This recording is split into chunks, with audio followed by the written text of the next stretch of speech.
Very good morning to one and all present in this virtual meeting. I am Dr. S. Ponnuswamy, Head of the Department of Chemistry, Government Arts College, Coimbatore. And I deem it a great pleasure to welcome you all to the webinar on material-based strategies for high-efficiency solar cells. It is the third webinar organized by our department. You all know a solar cell is an electrical device that converts the energy of light directly into electricity by the photovoltaic effects of physical and chemical phenomena. So, used in power farms to provide electricity to larger areas, and solar cells used in vehicles like cars and buses, etc., helps to save non-renewable fuel. We know government has offered subsidies for the usage of solar panels in houses, agriculture farms, and etc. Recently, our Prime Minister inaugurated the biggest solar power generation grid in our country. That speaks about the importance of this area. It is the frontier area of research since it is the need of the hour, and we cannot live without electricity. Another reason is the depletion of our natural resources. Hence, we are forced to move on alternate energy sources, and our natural source is the sunlight, a renewable source of energy. We all know the COVID-19 pandemic has changed the lifestyle of people across the world and created opportunities for students and research scholars, faculty, scientists to listen to the lectures of experts in various fields. Likewise, depletion in natural resources provided an opportunity to think about the renewable source of energy.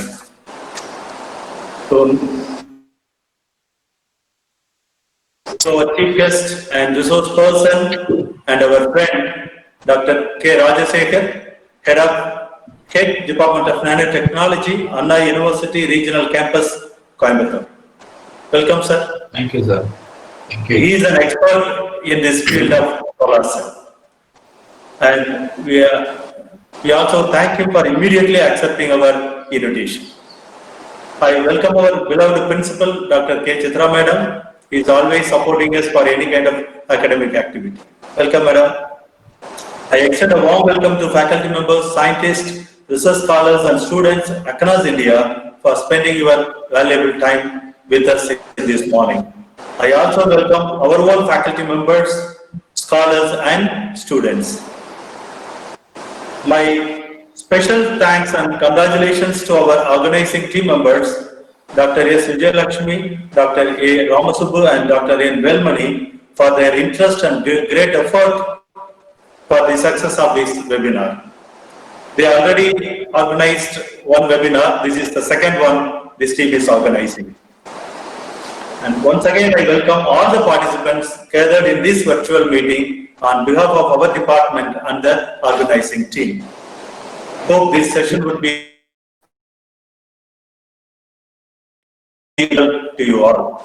Now I hand over the session to Dr. A. Ramasubbu with a request to introduce our chief guest. Thank you. Thank you, sir. Yeah.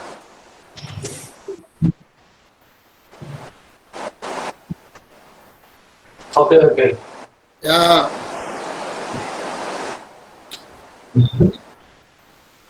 I think it is okay now. Okay. Yeah. Once it's completed, the inauguration, I will just go to the presenting mode. Professor, shall I start? Yes, please. Yeah, thank you. Yeah, very fine. Good morning to one and all present over here. First of all, I take this opportunity to thank God and God Almighty for enabling us to initiate and proceed this series of international webinars. And as our HOD, Dr. Ponnuswamy said, it is the second in this line, and we are having a series of things, maybe about 8 or 9 are pending. Due to some other COVID reasons, we are unable to continue within a gap of 2 or 3 days. Yet, we hope in God that we will proceed this webinar in a very short span of time. Thank you, and we thank and praise God for this giving us this opportunity. And in this juncture, I take this great pleasure in welcoming Dr. Daniel Chellappa, the senior most scientist from BRC Kalpakkam, in joining us and gracing this occasion. Yes. Thank you, sir. Thank you, Dr. Ponusamy, for giving me this opportunity to introduce our chief guest of this occasion, my longtime friend, Dr. Krishna Rajsekhar, Head, Department of Nanotechnology, Anna University Regional Campus, Coimbatore. Yes, to my knowledge, Dr. Krishna Rajsekhar is one of the greatest scientists and the youngest and highly dynamic person, and he has done many achievements to his credit. Just to cite a few, I'd like to read out only a few of these things. Dr. Rajsekhar did his BSc and MSc from Government Arts College, Salem, affiliated to University of Madras, and come up with flying colors. And later on, he joined for his full-time PhD from Anna University, Chennai, Anna University, Chennai main Guindy campus in the year 2007. And later on, he joined as assistant professor in Tyagaraja College of Engineering, Autonomous Madurai, 15. And then he moved to Anna University Regional Campus, Coimbatore. Then Anna University, Coimbatore, as head in charge of Nanotechnology Center. Yes. And then later on, he did his PD postdoctoral fellowship in the NASA Institute of Technology in the year 2009 and 2010. To recognize this research potential, UGC has awarded a Raman Fellowship in the year 2016 and 17 and carried out his research in the National Renewable Energy Laboratory, Denver, USA in the year 2016 and 17. So his credit, the Department of Science and Technology has also sanctioned a numerous number of projects under various schemes. He has authored or co-authored for more than 40 international, highly reputed international journals, including National Nanotechnology, Nanotechnology and all. Presently, Dr. Rajsekhar is appearing as head, and he has made 6 PhD full-time scholars, and currently he is carrying out, under his guidance, there are 4 research scholars are there. Referring to various prestigious international journals of highly impact factors like Journal of Material Science and Engineering, Journal of Hazardous Materials, etc., etc. His research career has been of immensely blessed by God with the fullest support of his spouse, Dr. Balkis Amin, and his children. He is blessed with 2 boy children, and his spouse, she is the full-fledged support and backbone for his intelligent, intellectual, and greatest career. I take this opportunity to thank Sister Balkis Amin, and it's my pleasure in here for this great international webinar on materials-based strategies for high-efficiency solar cells. Once again, I welcome you all, especially Dr. Daniel Chellappa and all my colleagues and senior colleagues and our beloved HOD and our beloved principal and all the delegates and my research scholars, students and all these delegates from various countries for this greatest event. Thank you. Thank you all. I hand over the session to Dr. Rajsekhar. Thank you. Yes. Good morning to everyone. Yes. Yeah. Yeah. Sir, good morning. Yeah. Okay. So, first of all, I just would like to thank the program organizer for giving me the opportunity to present my research topic, the solar cell nanomaterial-based strategies. So when Dr. Ram Subbu approached me, I was reluctant to accept this offer, but for the sake of friendship of Madam and Ram Subbu, I have no option to pick this program. So I accepted, and I'm happy to present my research. And I hope I will just do my best in transferring the knowledge in the area of renewable energy, and particularly in the solar cell research. So I have a hands-on experience in developing the solar cell, and particularly the single crystal and polycrystalline solar cell. And I'm doing some work in the DSSC and QSSC, that is dye sensitized solar cell, as well as quantum dot sensitized solar cell. And I hope you will all enjoy this session. I will make it worthwhile, this session. So today, my idea is to cover the topics. I just go to this slides.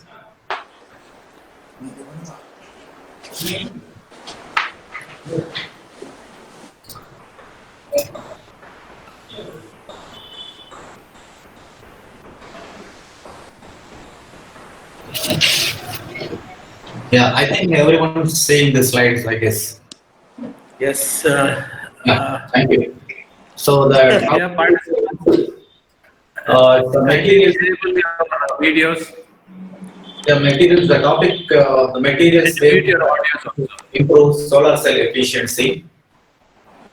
As we all know that we are living in the era of depleting the fossil fuels. Almost the fossil fuels is going to be there for 100 more years only. So the people are realizing the importance of renewable energy, and particularly the solar cell. So we have the plenty of renewable energy, including the wind energy and fuel cell. So these are all considered as renewable energy, and particularly solar cell energy considered is very important because it is easy. Tapping the solar cell is very easy, and nowadays the research also gaining importance in improving the solar cell efficiency. So it is day by day it is increasing very efficiently. The research also growing exponentially. And now the today's topic is superpower of sun and market survey. Why this solar cell research is very important? What is it? Every research is depends upon the market, how much the technology sells in the market, how the technology is useful for the general public, and the potential of this technology. So the market survey we have given I have just taken the market survey for the solar cells, and what are all the technologies up to date available for the tapping the solar energy. And I will also talk about the solar cell efficiency and its limit. So the most of the research, so we know how to tap the solar cell, but the efficiency does matter a lot to research community, and particularly they are just struggling to improve the even 1% increase in the efficiency will fetch billions of dollars to industry, because the large amount of the energy being used in the industry. So, and what is that bottleneck? What is that limitations stopping the improving the efficiency? So that is very important. And how to just improve the efficiency by overcoming the limitations posed by the materials, as well as the designing the solar cell. And what are all the different architectures? So we know researchers know how to improve the efficiency by means of changing the architecture, that too particularly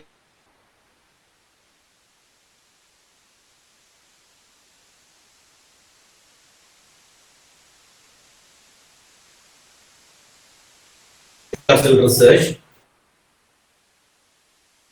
This architectures, carbon-based solar cell now gaining importance in the field of solar cell. And I'll be finishing this lecture by showing the what are all the maximum efficiency we can achieve by modifying by playing around this materials and the architecture and other limitations.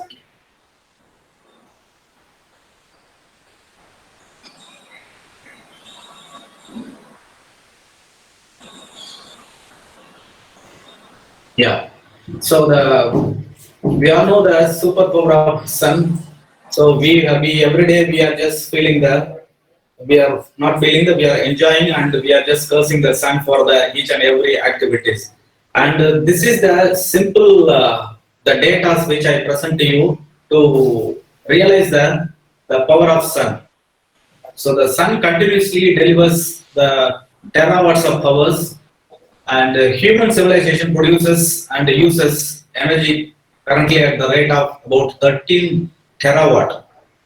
So the amount of energy humans use annually is delivered to Earth by the sun in 1 hour. So think of this data. This will give you the whole picture how powerful the sun is. So comparatively, I can just wanted to quote this. So the Earth's ultimate recoverable resources, including all the minerals, all the atomic energy and oil energy, that only equals the energy of sun supplies to the Earth within 1.5 days, 1.5 days. So this will give you the whole picture of the powerful. And I just move on to this.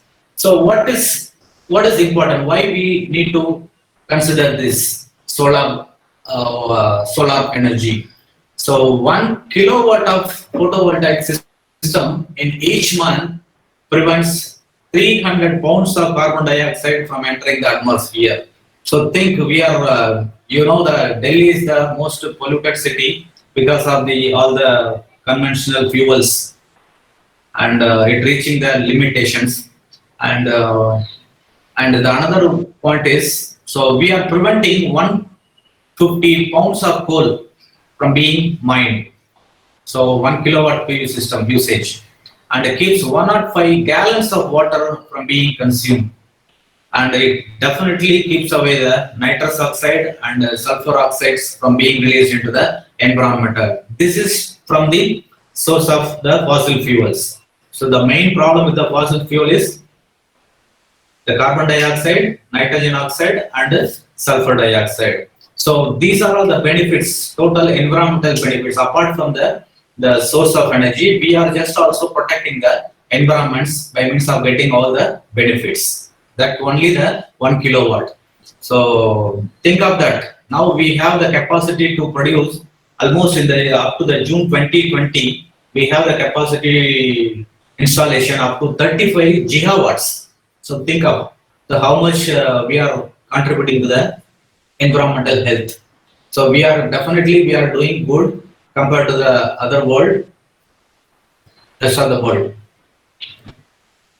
Now that's why it becomes the solar cell market becomes very, very important.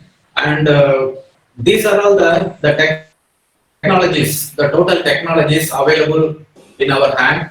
The solar cell, how to tap the sun's energy. The first one is the single crystal silicon technology, and the second one the polycrystalline and thin film silicon and cadmium telluride, and this is the sixth technology, the advanced technology. This is copper indium gallium selenide technology. So which has a peculiar behavior than the rest of the technology.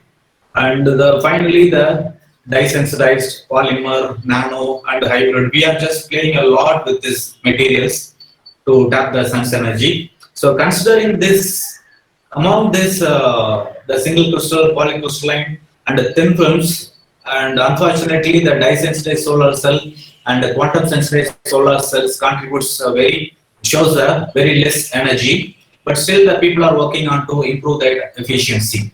And if you look at this picture, the market share of the single crystal silicon, so the monocrystalline silicon, the market share is more than 40%, 45%, and which is much higher than any other technology. And the 6 contributes maybe 3-4% only.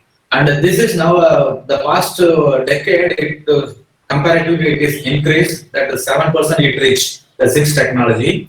And for the convenience of the flexible substrate, you can just deposit the 6 material under the flexible substrate. That is one of the advantage of having this 6 material. And the market share of thin films. So nowadays the people are only, interested in working in the thin film technology. That also significantly getting improved. Almost 12% in the year 2010. Now it is being 15%.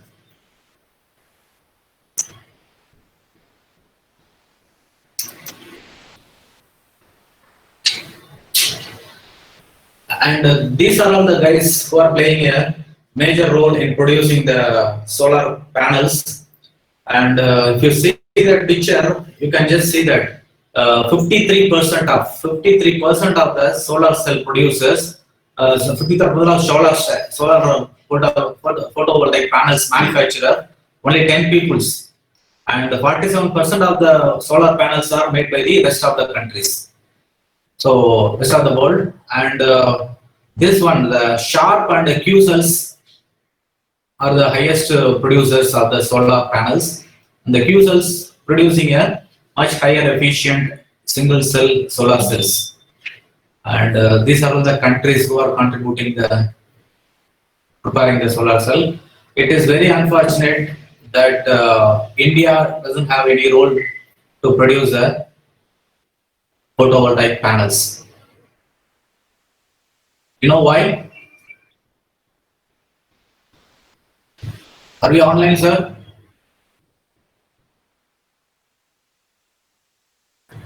Yeah. Yeah. Yes, sir. Pardon? Yes, Yeah, we are are we following you. following? Okay, Yeah. can I continue? Yes, you may continue, please. Yeah. Sir, if anybody wants to just stop me, Now- if there is any questions, if you wanted to interact with me, you can just put a message on the chat. Okay. Yeah, thank you. Okay. Kindly share your screen. Thank you. Yeah. So, unfortunately, the India doesn't have any monocrystalline production, silicon monocrystalline production. Still, we are just dependent on the other world. Rest of the world. Remember, China only, we are just importing all the silicon panels.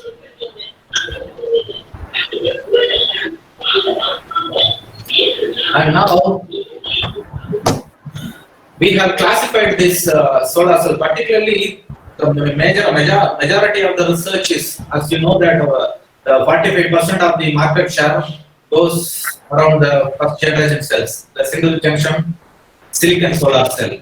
So the first generation, we have classified the solar panels, solar technology, solar cell technology into 3 groups based on the technology, and the construction and the design of the solar panels. So the first generation solar cell is single junction silicon cells, so which has a large area and high quality and single junction devices. And if you look at this efficiency, so in the year 2004 we have achieved almost 14.5% of the efficiency, and as the years goes on, the improves slightly 15.5, and the year of 2010 it is 17.5. Now in the 2020, I think it's 2019, we have achieved almost 22% with the single cell silicon solar cell, single crystal silicon solar cell. So up to 2010, we have only achieved 18%, maximum 18%. So we have contributed. So by means of playing around with the architecture and designing the single cell junction solar cell. And this is the important thing. I want everyone to note this. The single junction silicon devices are has a limitation, theoretical limitation, that is up to 33%. So whatever the sun, whatever the energy the sun may give you, but we have the capacity only to tap up to the 33% of the energy. That means, so theoretically, so for example, I can give you some examples. 1 meter square. Imagine that 1 meter square of the silicon panel, single crystalline panel, of which if you are just inputting the sun's, if the sun inputs 1000 watts, so 1 kilowatt or 1000 watts, 1 kilowatt energy. But after the shining the light energy, 1000 watt energy, only we can able to tap theoretically only 300 watts only. So, but what we have achieved so far, so only the 22%. So if you are shining the light, you're shining the light with the 1 square meter of the panel, only we can able to get the 200 and 250 watts only. So you can just calculate the how much energy, how much area is required to power our houses. So almost we need some 2000, I guess. So on average, 1000 to 1500 wattage is required for the ideal home, and it requires at least 10 panels, 10 square meter or 10 to 15 square meter of solar cell. And another one, the polycrystal silicon. So this is all about the single junction silicon cells. I will explain you what is single junction and what is multi junction and what are the other technology. And the second generation, the second one is the thin film cells. So where the variety of materials, different kind of materials are deposited over the different substrates, and we are just harnessing the sun solar energy. And it is about 1% of the expensive semiconductors. So this comes into picture that to reduce the cost of the solar panel. So for example, if it costs the 1 meter square may cost around $100, maybe 1 meter square. But if you are just going for the thin films, it's just $10 only. Just $10 expensive, $10 only to produce the 1 meter square. And we have a lot of avenues to improve the efficiency and the processing, and by means of so that we can reduce the cost. So the finally, the most successful second generation materials up to date are 6 material, which I mentioned earlier. So these are all the thin films. So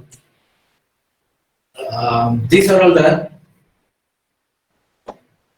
commercialization of the second generation thin films, the 200 megawatt cadmium telluride solar cells. And this is a company, Nano Solar, commercialized its 6 technology in the year 2007. The first 6 technology comes into picture in the year 2007. And you can just look at the picture. The 6 has the disadvantage. That means that only up to 10%, 10 to 11% only they can convert the solar energy. 10% means, so 1000 watts means it's only 100 watts you can get it. And finally, the third generation, this is the multiple junction cells. So third generation solar cells are known as multiple junction cells. So here we are just playing around with the different bank of materials so that we can just collect all kind of the energies the sun gives us, starting from the gamma rays to the radio waves. Of course, we cannot just, we are not supposed to harness the gamma rays, just for the sake of argument I'm just telling you. So multiple, if you are just capable of producing the multiple junction cells, we can maximize the energy capture, so that we can just improve the efficiency. So with the multiple junction solar cell technology, we have achieved up to 30%. We have the capacity to conversion efficiency up to 50%. Yeah, 50%. 30 to 60%. And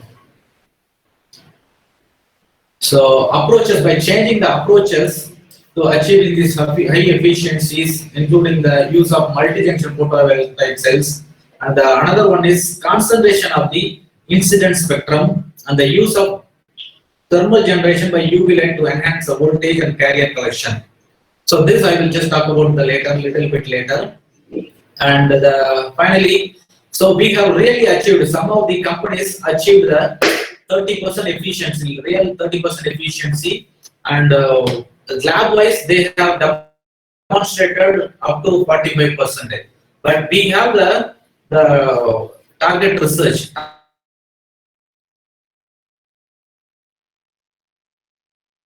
We have achieved, and National Renewable Energy Laboratory in Denver, they have shown the demonstrated the cells with the 42% efficiency.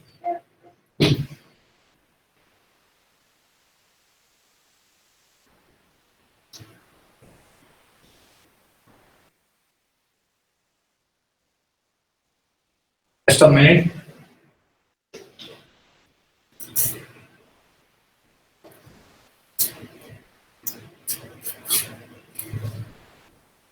Yeah, I think I use. Okay.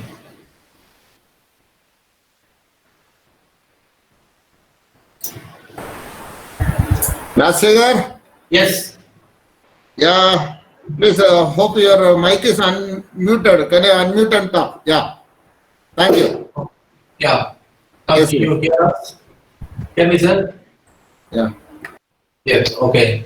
So far we have seen the different types of technology, and we have classified the various technology into three categories: that first generation, second generation, and the third generation. Out of which the third generation has a good potential to improve the efficiency.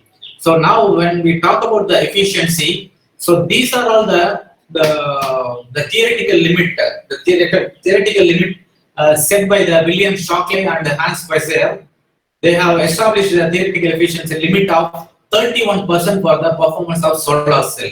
That means, so whatever whatever the sun shine onto your solar cell, only you have the capacity to tap the solar's energy up to 33% only. So this analysis was based on the four assumptions. So William Shockley and Hans Weiser, they put forward the assumptions, and they calculated the theoretical limit. So the silicon solar cell can achieve up to 31%. So those are all the 4 points. That is the illumination with the unconcentrated light.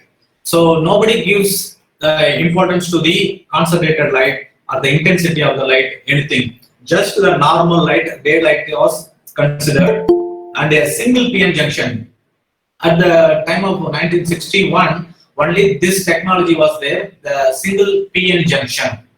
And another point is, another assumption was the one electron hole pair excited per incoming photon.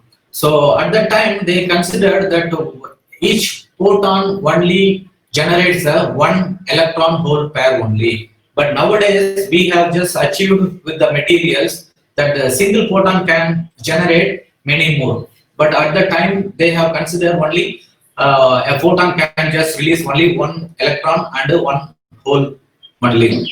And the final assumption is the thermal relaxation of the electron. So the thermal relaxation of electron means, so once the electron hole pair is formed, this will relax to the respective electrodes. So this relaxation can be achieved, this relaxation can be curtailed by means of the excess of band gap. So these are all the 4 assumptions they have made to arrive at the theoretical efficiency limit of 31%. But you know what? So we have achieved more than 31% by means of breaking all the laws. So if you are just following all the 4 rules, only you can achieve up to 31% only. But how can we achieve this? How can we exceed this limit? So we have to break all the 4 rules. So first, the illumination with the unconcentrated light can be modified with the highly concentrated light. So that we are just going to follow it in the further presentation. So still, though we have a lot of potential to play around this 4 points, 4 assumptions, the efficiency limit of 31% for those conditions still a research goal. So the best single crystal silicon cells have achieved 25% efficiency in the laboratory. That too, commercialization also comes up to 22%. The last year, 2019, in South Korea, they have demonstrated the whole panel with the 22% efficiency. Yes. So rest of the cheaper solar cells made from the other materials operate at a significantly lower efficiency. So that, yes. Now you can just see this picture. We can just derive some information from this. So if you look at this, the cost per efficiency. So how much money involved in achieving the efficiency? So earlier days it was up to $200, $100. It started from the $150 to $500, right, per square meter. So this lies in the range of Shockley Quasar limit. Whatever the dollars you are spending, you can achieve less than 20 to 25% only. That's what it means. See, it's here only 20 or 22% only. Whatever the money you are spending per square meter of the silicon material or any kind of material. But the first generation cells lies in the range. The first generation solar cells can able to produce only up to 20% of efficiency, irrespective of any money involved. And the second generation. So what happened to the second generation materials? So we have considerably, significantly reduced the cost of the panels, but still we struggle to improve the efficiency. That's what it means. You got, sir? Everyone got it? Is everyone following, sir?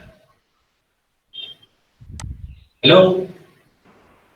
Sir, yes, sir. Please continue, sir. Please continue, sir. Okay.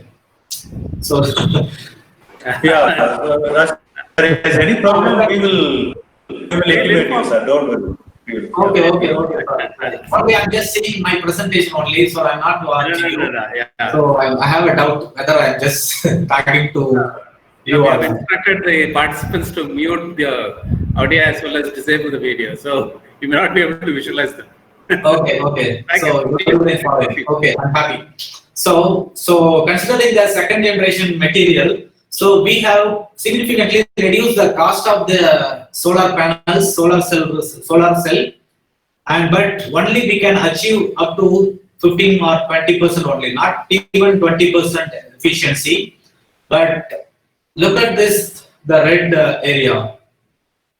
So this we have achieved, we have the potential to improve the efficiency with the lesser cost. So now the research community is totally just concentrating on developing the third generation cells.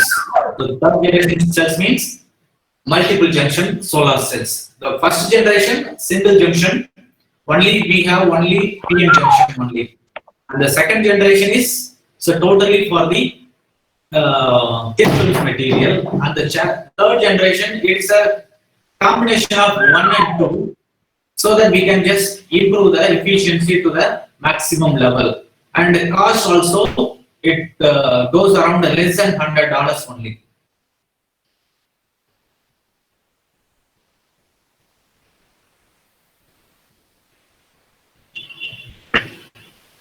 Yes.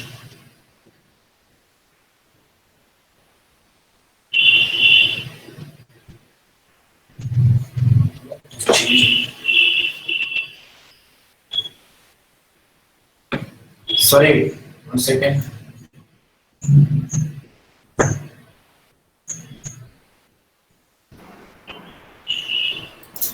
Yes. Now this slide just shows you the different. We have the once we talk about the efficiency, we need to consider the open circuit potential, that is VOC, and short circuit current, and fill factor and efficiency, and everything comes into the picture once we are talking about the efficiency. So these are all the possible three geometries with the relevant thickness to manipulate the light fall on the substrate. So the final answer is the textured and the good mirror, the material which makes the good mirror reflections with the textured structure will have the high open circuit voltage and consequently to efficiency above 30%. So we need to concentrate on this textured surface in order to reduce the reflections of the light which falls on the substrate material.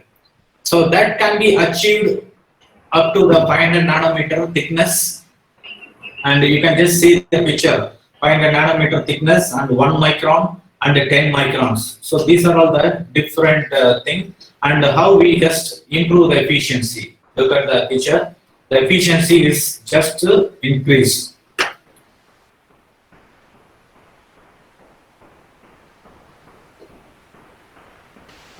Now coming to the limitations, 4 assumptions what the Shockley and Quisser assumed for the achieving the 31% efficiency. So how to exceed the limit? So how to exceed the 31% theoretical limitations of efficiency, and particularly about the silicon solar cell. So first, break the rule 1. So what they have assumed, so they have illuminated the panel with the unconcentrated light. So why do we need to stick on to the unconcentrated, polarized or the diffuse light? So the people are thinking that the concentrating sunlight that will enable the greater contribution from the multi-photon process, and this contribution will definitely increase the theoretical efficiency limit of up to 41% for a single cell, junction cell with the thermal relaxation. Put it on the screen. You got the point, sir? Everyone? Yes. Oh, okay. Thank you. So we broke the rule number 1. We broke the assumption, and we can have we can just achieve the limitations up to 41% for a single junction solar cell, and think of the multiple junction with the concentrated light. Definitely we can achieve more than 60%. Still there is some problem with this multiple junction. And again, so the second rule is multi-junction cells. So instead of using the single junction cells, the multi-junction cells. So multi-junction cells will capture most of the sun's energy. So the multiple junction means we are just placing the different bank of materials in the different layerly. We have placed the different bank of material so that every part of the sunlight will be converted into the electricity. So, and even with the unconcentrated sunlight can achieve with the 49% for the 3 junctions and 66% for the infinitely many junctions. So you can able to see this, the 3 layers, cell 1, cell 2 and cell 3. So these are all the cell 1 consists of the higher band gap. So what does it mean, higher band gap?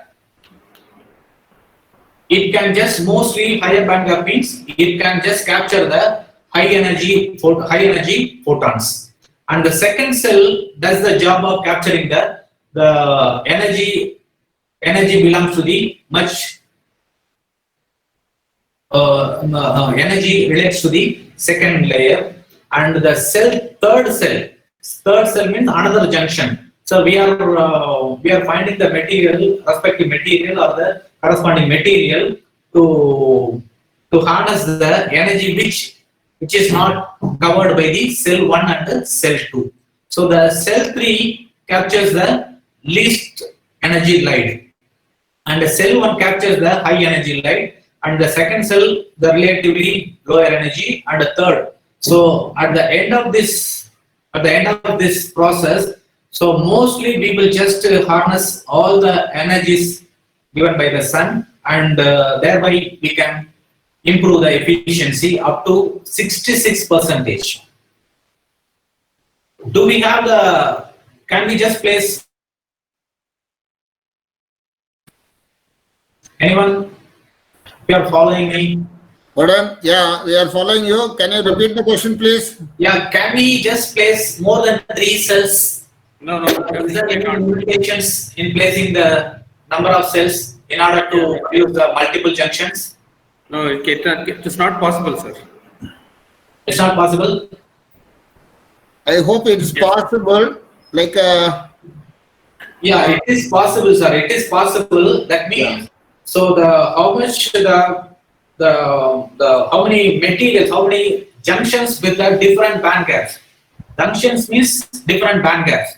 So you have no limitations. You can put 100 numbers of PN junctions with a different band gap material, so that every wavelength of the energy can be tapped. That's what. So for example, cell 1 captures the blue light, or maybe the just to ultraviolet, near ultraviolet maybe. And the second cell may be near 400 nanometer, and the third cell may be covering the red part of the visible region. And what else? What happened to the radio waves? We have no material to capture the radio waves. So if we are placing the material which captures the radio waves, we can also improve the efficiency. That also contributes to the efficiency improvement. okay. You got it. How many stackies can you do like that? We have no limitations. We can have n number of junctions. That's what the point. The multiple junction cells. So it is a multi-wavelength, I could say. Yes. Yeah, fine. And the rule. So if you are breaking the rule number 3, still we have the avenues to improve the efficiency. That is, one electron hole pair excited, one electron hole pair excited per incoming photon. That means initially it was thought that the one photon can excite only one electron and pair, but not practically. It is possible to produce more than one electron hole pair per the photon. So so the carrier multiplication is a quantum dot phenomenon that results in multiple electron hole pair for a single incident photon. So carrier multiplication means this is the carrier, the electron hole pair multiplication.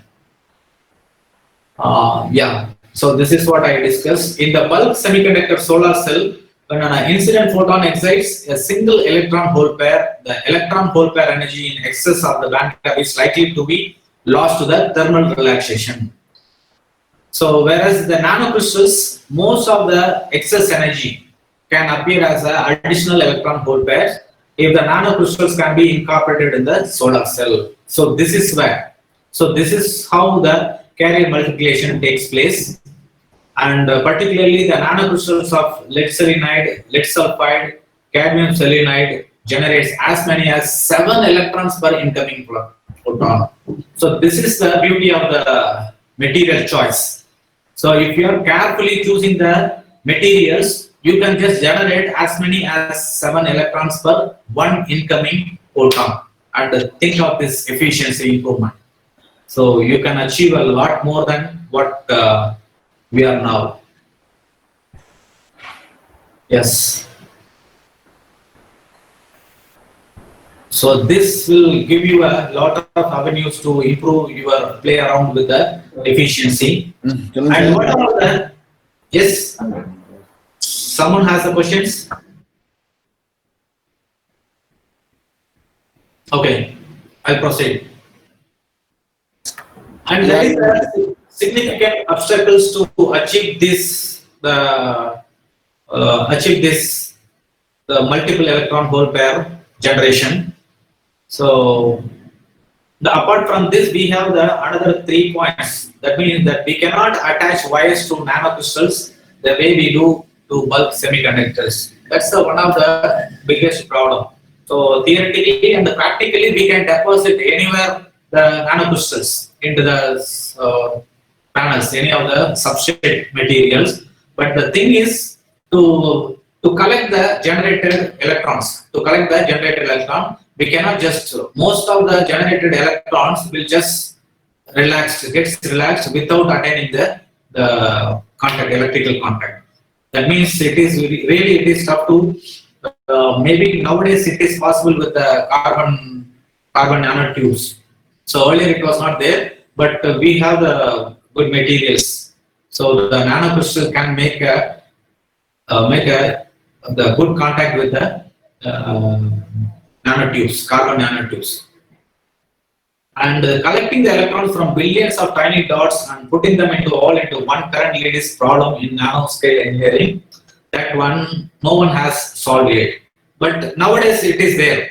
So nowadays, you know what they do? So the carpet of carbon nanotubes and placed over the any of the substrate coated already with the nanocrystals, and we can able to just penetrate, and we can able to connect all the electrons produced in the photon in the process.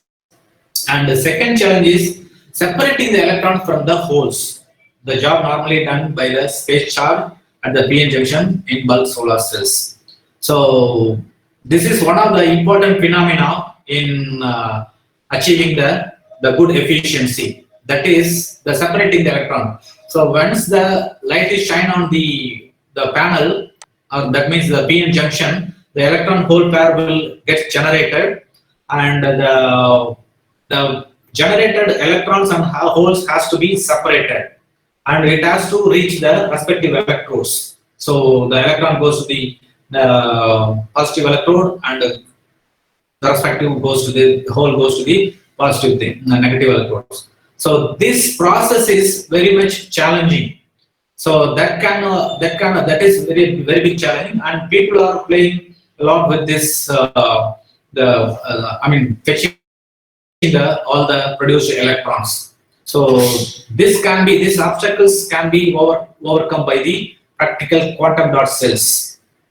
So the quantum dot cells mean that the closely spaced nanoparticle which can immediately connect the electrons produced. That's what. So, for example, if electron is generated within a 1 millimeter size placed nanocrystals, and by the time it just crosses one point to another point, it may not reach the contact. So our job is to just closely place the nanodots so that the generated electron will reach the respective electrodes and the current can be produced.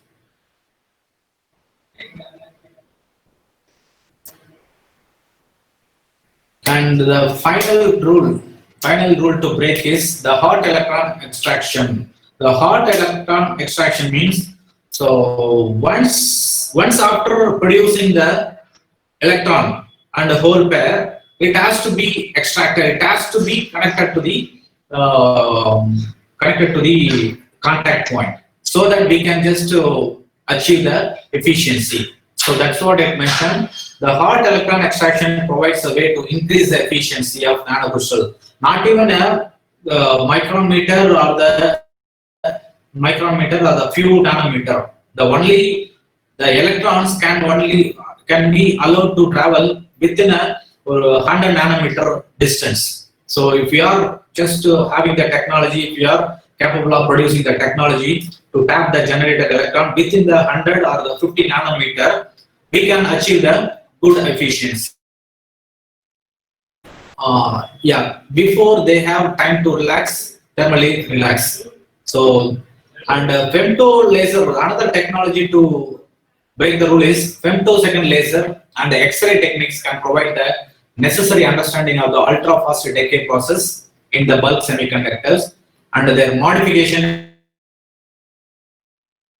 is that will definitely enable the use of hot electron phenomena in next generation solar cell. Yeah, to summer this, to conclude this, the break rule number 1, rule number 2, rule number 3, rule number 4. So if we have the technology, if you use this, all the conventional things, if you are breaking all the conventional things, we can definitely exceed the limit of 31%, which is set by the Shockley and Pusher, can be easily overcome, and we can definitely achieve the efficiency, good efficiency. I mean that 65 or 70 efficiency. Not now. So far, it has not been achieved. So that's because that's because lack of the multidisciplinary research. So the people know how to do the PN junction, but they don't know how to make the nanocrystals. So that's the problem. If you know the technology of, if you are interacting or if you are getting the knowledge how to make the nanocrystals and the quantum dots, and you can just produce a good efficient solar cell panels. And so this is all about the efficiency, the basic parameters, basic phenomena which we have to follow to improve the efficiency. And the next few slides will show you what are the technologies so far in place to improve the efficiency. So this is the triple junction thin film solar cell, where we have placed different band gap materials. The blue material, the green cell, the red cell. These are all the three materials which we have placed on the substrate and harness most of the energy. The blue cell represents the high band gap material, and the green cell has the middle band gap, and the red cell has the lowest band gap material. Which captures the lowest energy given by the sun.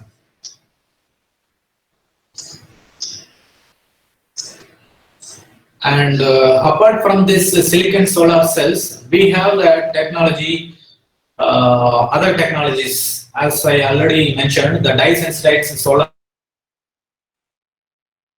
introduced by the Michael Wetzel in the year 1991.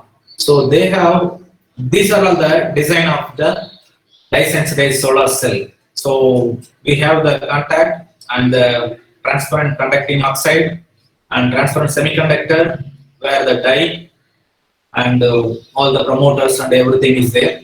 And once the sun shines on the dye material, it promotes the electron, and the rest of the things will be taken out by the structure, and we can produce. And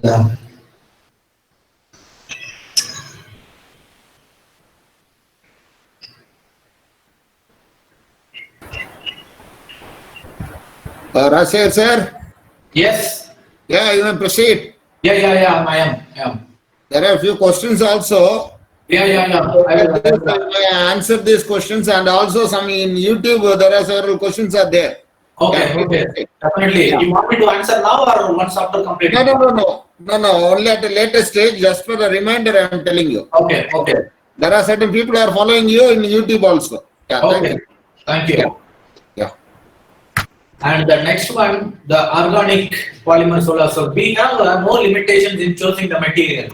So the thing is, we have to have the good knowledge about the band gap and what is the what are the materials. The material combinations can fetch the solar energy. So once that knowledge is there, so already we have established the technology to build the solar cell. So these are all we have organic material, we have inorganic material, we have plenty of carbon-based material, carbon composites.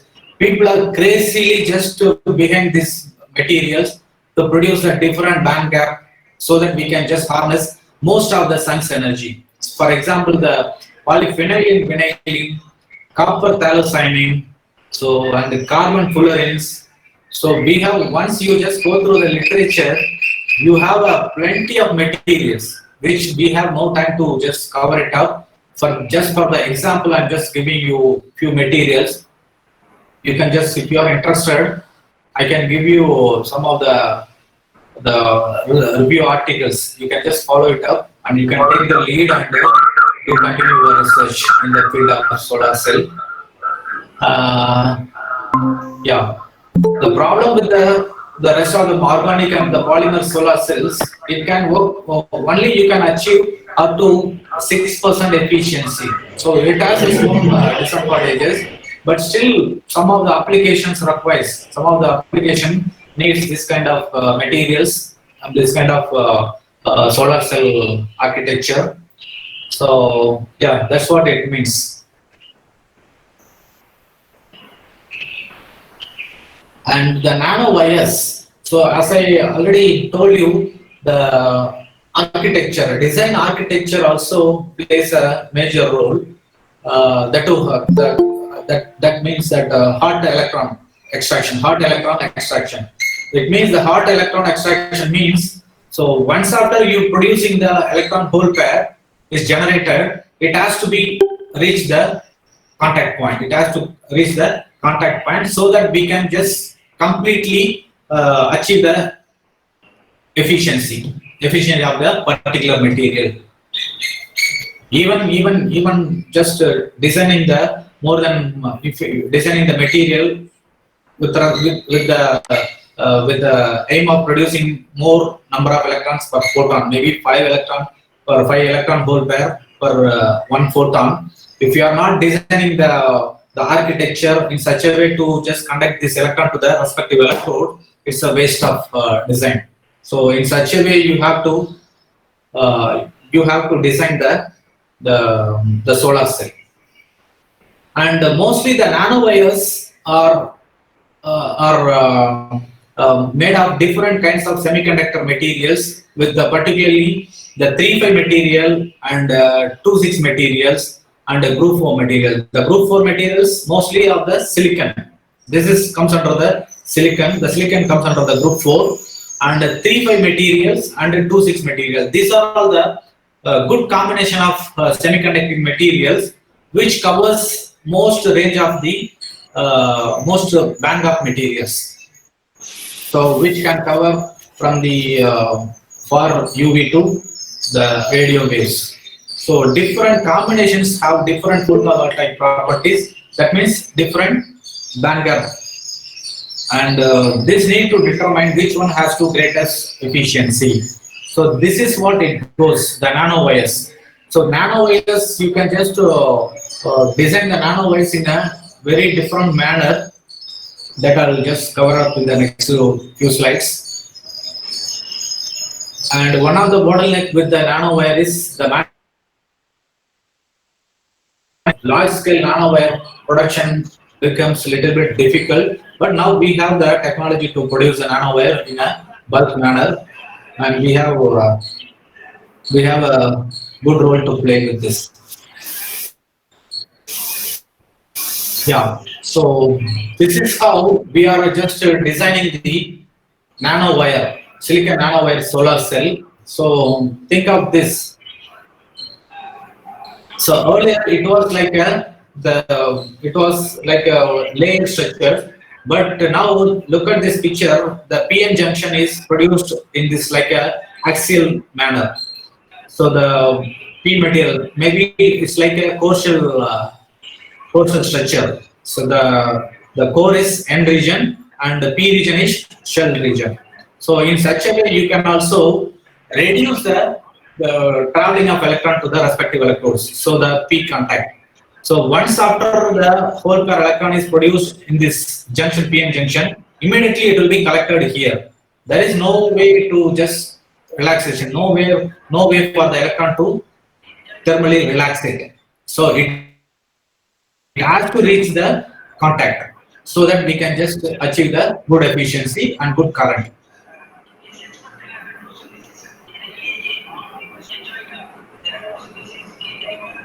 Yeah, this displacement also within a 1 microns. This is placed within a 1 micron distance so that we can have a good efficiency.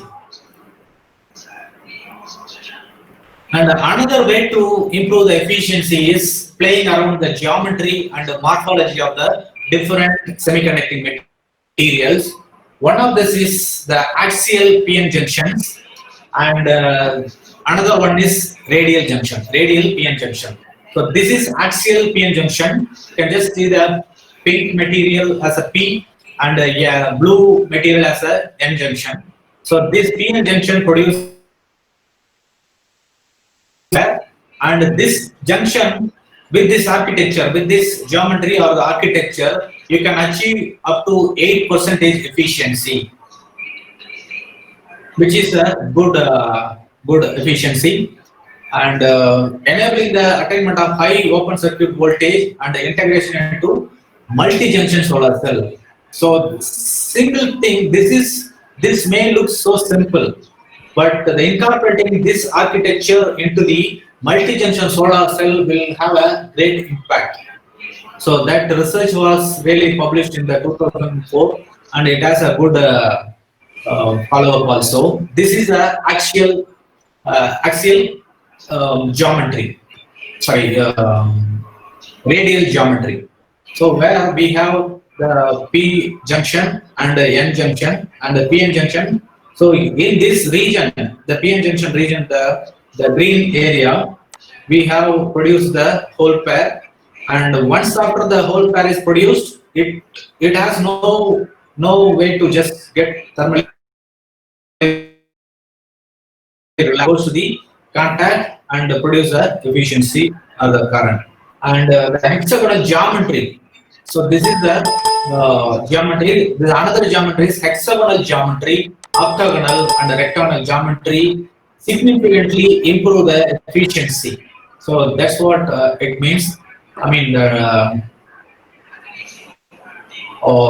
so one of the research articles shows that both the cross sections, rectangular one shows the much greater amplitude. This rectangular, so compared to the octagonal and hexagonal morphology, this rectangular morphology has a good efficiency, and choosing a certain morphology can also improve light absorption properties of nanowires. So this is the results. So around 565 nanometer and 660 nanometer. So check this, the hexagonal geometry. So hexagonal geometry has a quantum efficiency of very little only. So at the particular wavelength, around the 565, only it has a 0.2.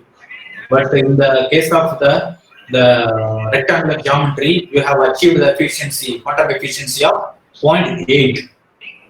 You can just see that it's a huge improvement in the quantum efficiency. Quantum efficiency, just modifying the geometry, morphology of geometry and morphology of the particular nanowires. That's the beauty of the nanotechnology. And particularly here also, you can just very well watch it. So around 680 nanometer, there is no absorption. There is no quantum efficiency. There is no absorption in the wavelength of around 700. It is around the, what is that? Red light, I guess, right? It doesn't have any absorption. But with the rectangle geometry, you have a good efficiency. I mean, 0.2 quantum efficiency. Definitely everyone agree that playing with the geometry and the morphology definitely improve the efficiency of this solar cell. And another phenomena is not only the geometry or the morphology, the changing the diameter will also bring a good impact on the light absorption. So light absorption means various wavelength 400 to, this is particularly with the light range, visible region 400 to 800. So you can just very well see the difference. So changing the diameter will greatly improve the absorption capacity. So the diameter, see, look at this. Placing the diameter of 170 nanometer nanowire only absorbs around, what is that, 450 nanometer.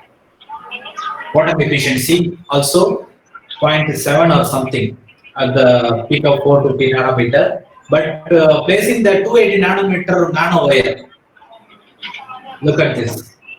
So we have a 600 nanometer wavelength. The wavelength, particular wavelength corresponding to the 600 nanometer can be easily captured. And the diameter 380 nanometer with the nanowire with the 380 nanometer can capture more than visible light. So around 800. Yeah. So imagine that placing that different size, different dia nanowires in a single cell can completely capture all the lights, possible lights, at least all the visible ranges. For example, if you are placing the nanowires on the silicon solar cell, so some of the wavelengths may not be the sum of the silicon may not be possible to absorb the wavelength around the 450 or the 600 or the 800. Some of the wavelengths can be mixed by the silicon, but it can be captured by the nanowire. The point is the greater diameter increases the photocurrent per unit area. So not only the particular wavelength, it also increases the photocurrent, and the greater diameter decreases the photocurrent per unit volume. So this is all about the diameter. And the people are really playing with the different architectures. This is one of the examples. Placing the nano cones to enable complete light absorption in the thin silicon solar cell. So you can just see that. So the red color. So it absorbs almost more than 90% of, almost more than 95% of the all the wavelengths, visible wavelength, 400 to 1000, even the radio waves also.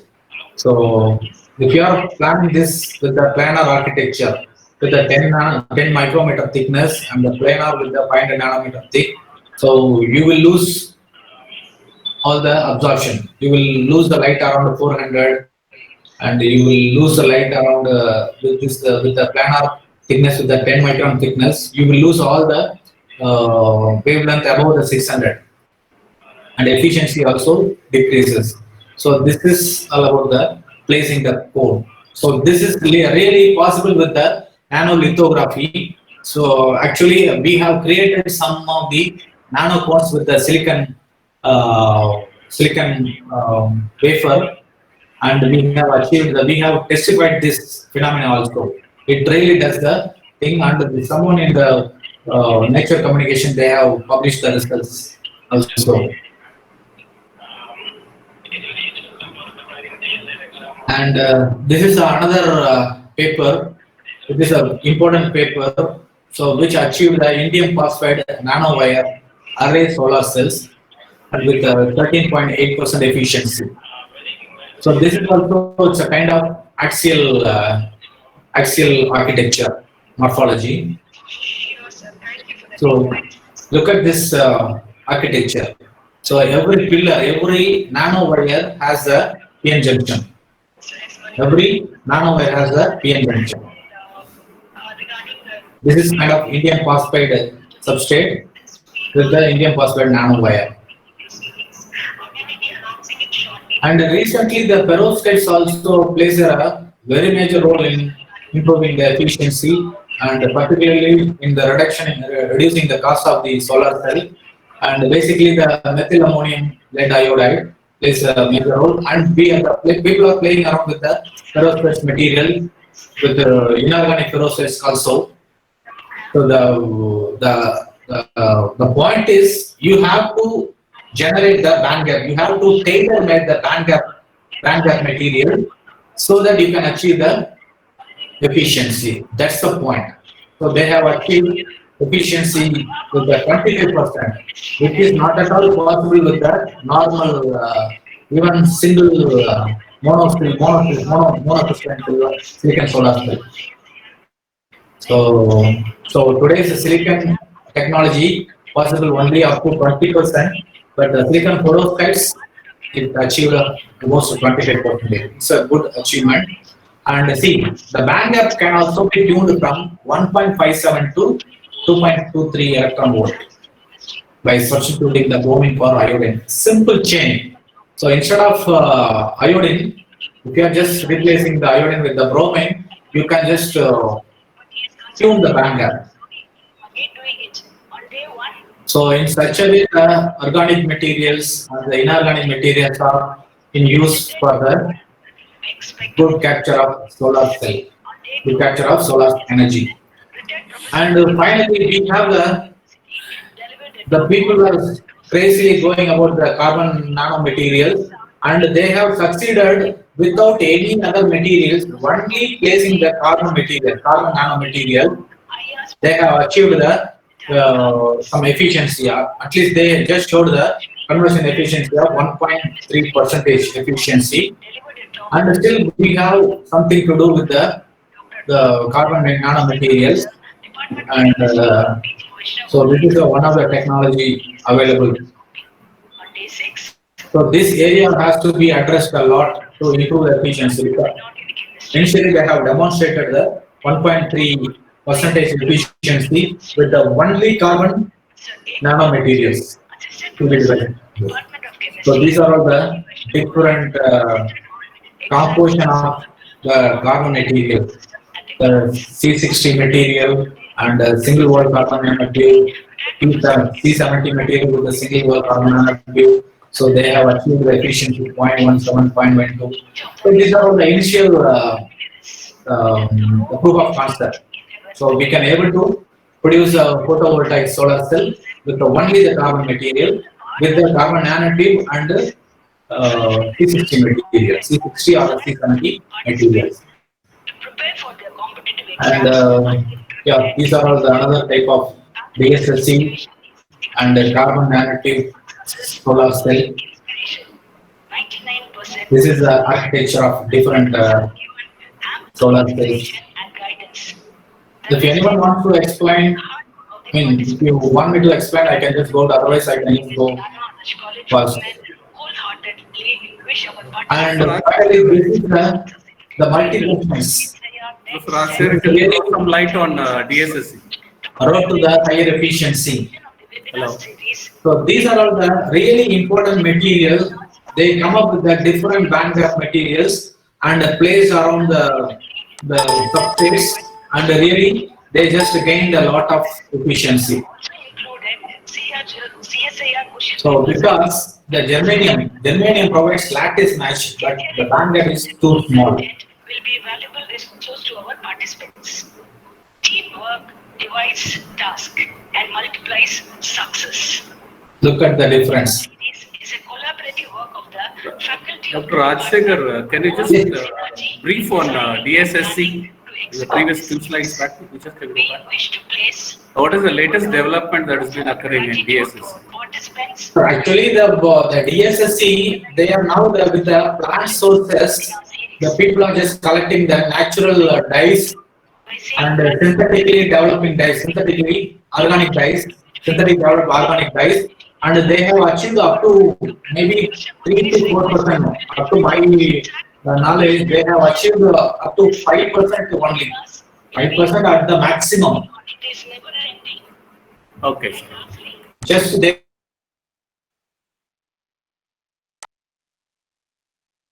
are just testing. Still, we have things to do with the license-based solar cells.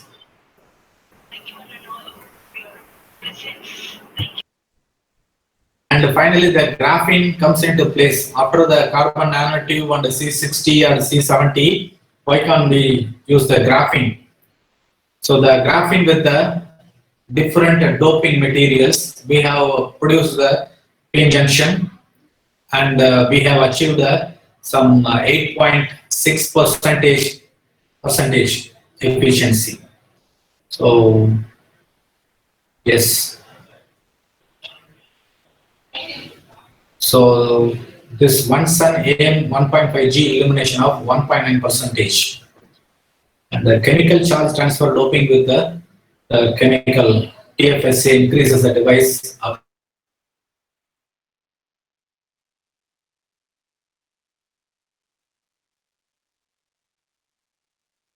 material.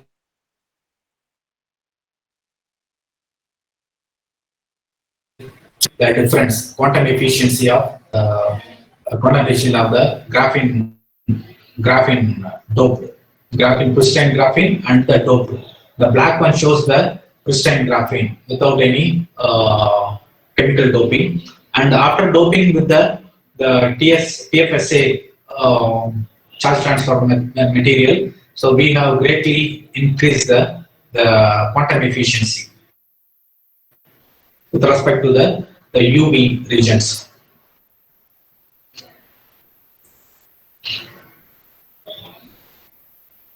And this is the quantum dot solar cell.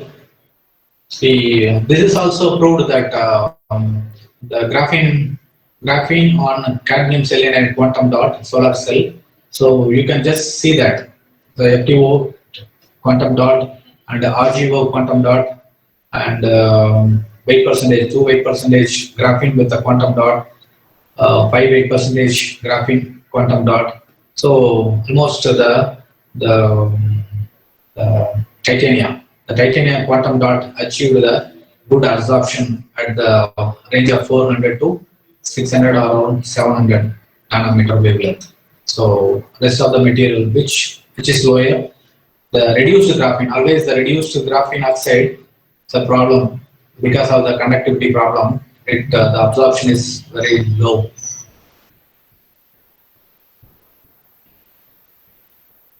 Yeah, this is one of the effects of the graphene quantum solar cell. So with this, you can just very well evidence that the FTO substrate on over the graphene 20 nanometer titanium, cadmium sulfide, cadmium selenide has a good VOC and fill factor and everything. It's a good, so fill factor also very high, and thereby we can just improve the efficiency.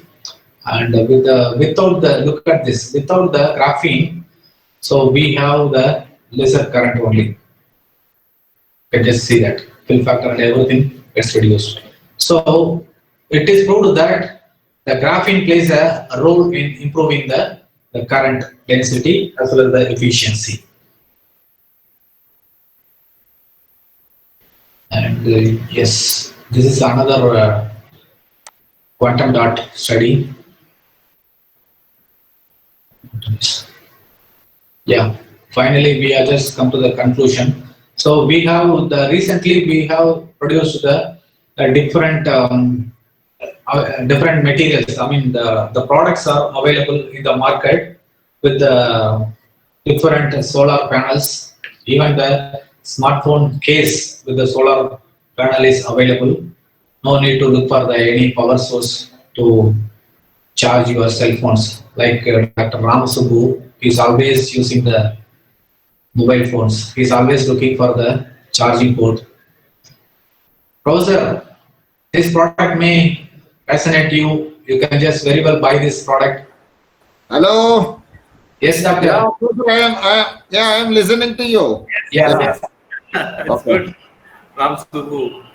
And this is the final overview of the solar cell research. What's going on with all the available technologies. So look at this, the crystalline silicon solar cells and a single junction solar cell, multi-junction solar cell, thin film technologies, and this is the red areas. These are all the emerging photovoltaics. As I told you, sir, the dye-sensitized solars, they struggled a lot in even the NRL people are struggling to achieve the efficiency up to 8%. This is only one paper at the MIT, 8.6% efficiency they achieved with the Dyson State solar cell. So the potential technology is, now what is that?